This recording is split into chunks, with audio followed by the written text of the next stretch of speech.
Terrific. This is the hardest part. For Jessica, thank you for the kind introduction, and getting your slides up seems to be the rate limiting factor. So considering time and my fear of Rachel putting the sign up, I'm going to actually expedite this presentation. If I can get that here. So while I have no conflicts of interest, I actually just wanted to fully admit that I am a short-term pessimist. So most of my day job is taking care of patients. And I see patients unable to navigate at Brigham and Women's Hospital the care that they need. Half of my patients don't fill their prescriptions. So I give them their 20 prescriptions, they never go to the pharmacy. The second reason why I'm a short-term pessimist is because when I take a flight from China and I land in Washington, D.C., I may be carrying a microbiome. I might be carrying a virus, but I land in D.C. with no signs and symptoms. I can be the carrier at any time. But I'm a long-term optimist, actually, when I actually see the effect of markets, expanding markets, as Mark Kramer spoke about, and the ingenuity of our private sector. And so what I thought I'd do today is select a few cases, some that we've written, one that's in formation. And this is, in a sense, the expedited version of something that we normally do in a 90-minute graduate version class. So to begin, I'm sure many of you have read this tome cover to cover. There'll be a pop quiz at the end.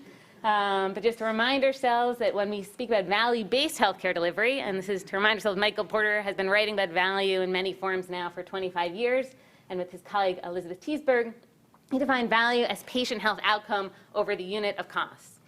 And so in many ways, I think a lot of our discussions this morning had been on thinking about the numerator, but there's a lot of innovation happening actually regarding this denominator as well.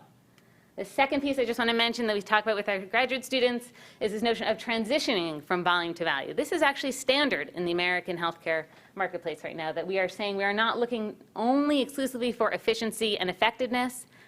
We are looking for new strategies to deliver coordinated care cycles. So much of our work we've basically tagged regarding these 4 principles of value generation and healthcare delivery. And we'd be welcome for any of you who want to both come and hear our cases being taught.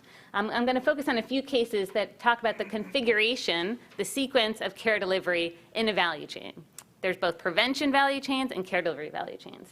We embed that principle within shared delivery infrastructure, how to deliver care within the context that you're providing, and then I think most significantly for this audience here, how do we actually leverage the investment in healthcare infrastructure for economic development? How do we establish power, water, electricity, and the internet so that we are sustaining the community as well as the healthcare infrastructure needed? Okay, so case number 1. The problem here was how do we expand supply side, the treatments for malaria, considering the resistance to first-line drugs? And if we go to the left version of the slide, apologies, maybe only Ray could read this at this point, but if we go to our history of science colleagues, they remind us that the innovation process happened in 300 BCE, where we realized that Artemisia, a plant, and then in that formation was being used as a tree, was actually treating fever in China. Then in 1998, many of you guys have followed this story, that the formation of Rollback Malaria, a public-private partnership to actually fund a resurgence of treatment and prevention efforts for malaria, came to bear. And then an artemisinin combination therapy sold on the private sector market called Riamet in the US and in the European markets, and Coartem is another name that it went by that was sold to the Global Fund at no cost, became added to the WHO Essential Medicines list. And by 2005, only 4 years later, Novartis was able to produce 30 million of these treatments. And then the second part of this story was actually how do we actually produce an anti-malarial with local farmers to remind ourselves this is actually a plant. And so it became an investment in an entity called Botanical Extracts. So this was a small company in 1994 that saw there was an emerging possibility to market artemisinin. And so a group of farmers in East Africa came together and created Botanical Extracts Limited.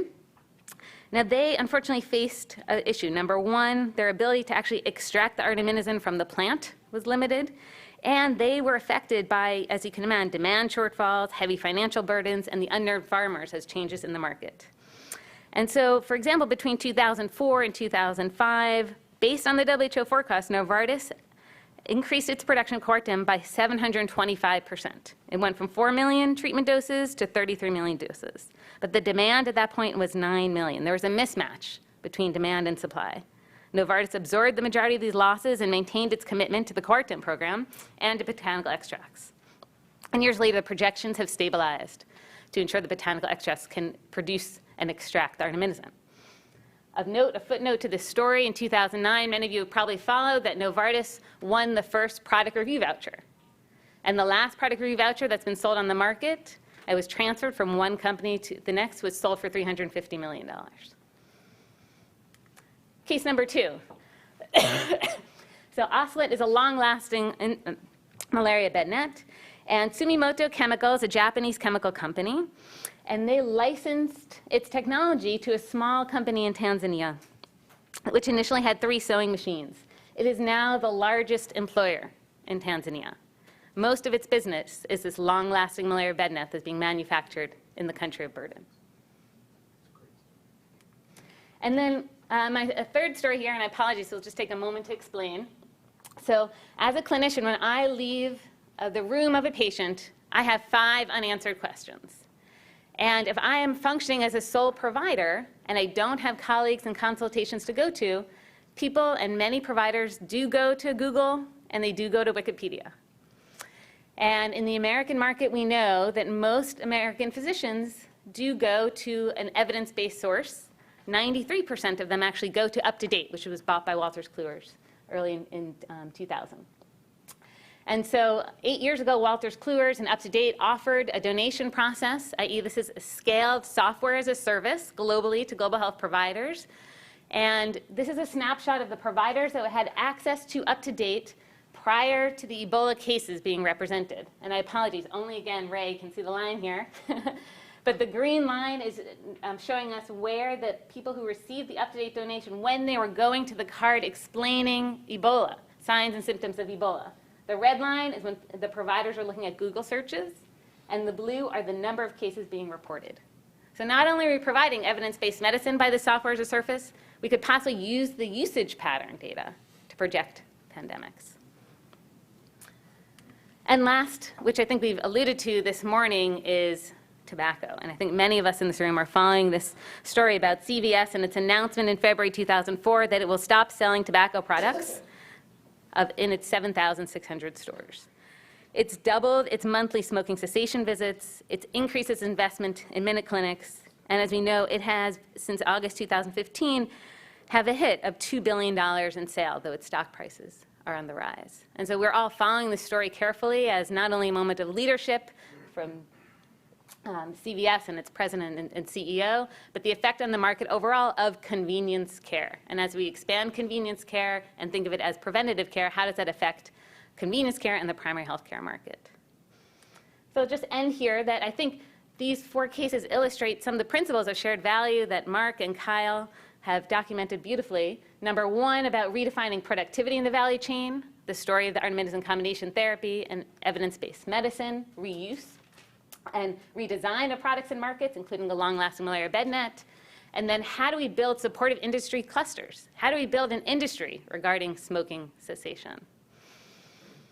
So I will end there. And I think in many ways, and I'm so pleased to be part of this agenda, because I think of this not only as a normative shift, but as we think of our responsibilities from the MDGs to the SDGs, if we can have this collective strategy of value generation, we will, in a sense, have one nomenclature, one lexicon to measure our outcomes ahead. Thank you.